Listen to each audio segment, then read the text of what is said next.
Split Decision MMA UK, still here at Rage in the Cage 4, and I'm here with the new middleweight champion, Henshall. Cracking fight, great victory. How does it sound to be the new champion? I'm happy with it. It was my first goal this year to get a middleweight championship, so I'm over the moon with it, really happy. And the finish came at the end, you know, when you got on top of him. There were some vicious shots, you know.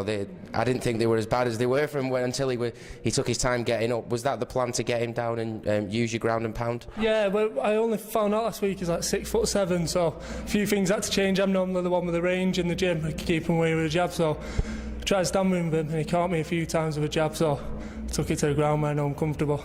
And was that what surprised you about him, or was there anything else that surprised you? No, he was quite active in his guard. He was tying my arms up quite well and things like that, but I wasn't expecting it. I thought I'd pass him a bit easier than I would, but he's a decent ground game off his back.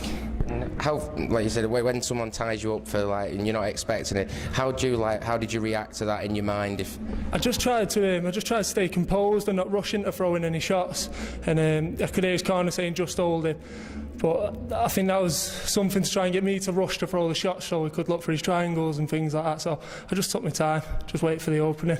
And I think one of the the knockouts, the highlight of the fight, but when at the end of the first round, when you picked him up, ran him across the cage, Matt Hughes style, slammed him down, is that something you're known for, you do all the time? No, it was just I was in his corner most of the round, and his corner were giving him good advice, so I didn't really know how long was left in the round. I just wanted him in my corner, so I thought as soon as I can get hold of him, he's coming over to my corner.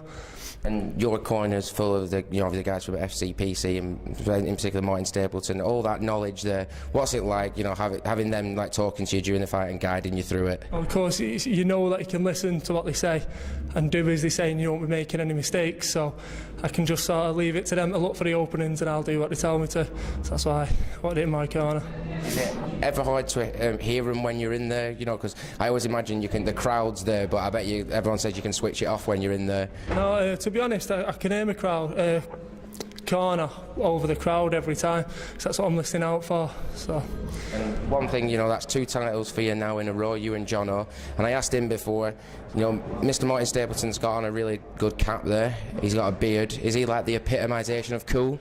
Yeah, I've got to say that because he stood there. But yeah, ask me in a minute and he's gone. No, I'll tell you the truth. Off the record. He's a ginger really.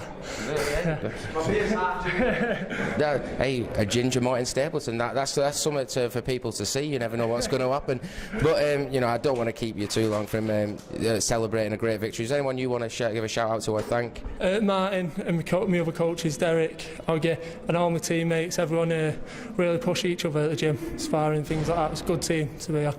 And it's always awesome to see FCPC. Any fight, you never back down.